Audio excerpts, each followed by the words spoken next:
Hello and welcome back to Eat Like a Viking. My name's Craig, aka the Saxon Forager, and today you join me on a very autumnal day. It's windy, it's raining, not particularly pleasant outside, but I'm going to head outside, light my firebox and cook us up a nice hearty Viking stew.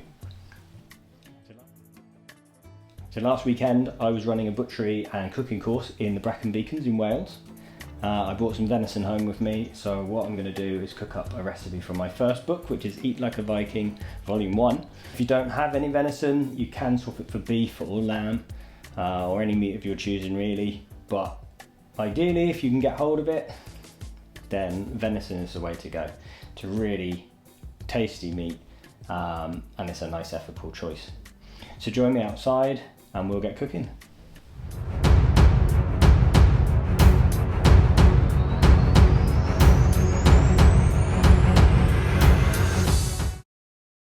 So we'll start by prepping our veg. So you need 1 chopped leek, 2 sticks of celery and 2 parsnips and 1 onion. There's no need to be too fussy chopping very fine, I quite like a chunky stew. Melt some butter in a large pan or cauldron. Add your chopped onion and fry for a few minutes to soften. Then add around 500 grams of diced venison. And continue to fry until the meat starts to brown.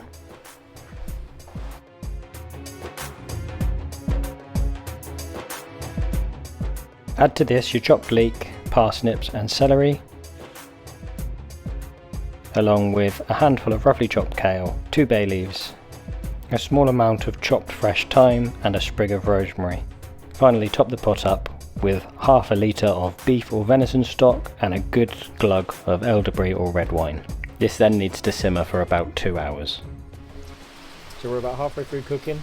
As I'm sure you can hear, it's raining pretty hard, so luckily I'm under the gazebo, but I am getting pretty hungry, so let's give it another stir and see how it's getting on. Top up with more water if necessary.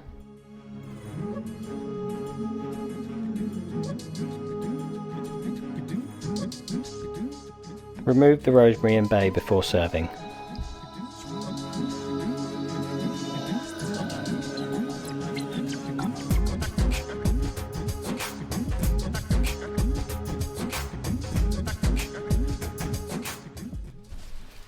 There we are, it's finally ready. I'm going to tuck in and I'll catch you on my next video. See you next time.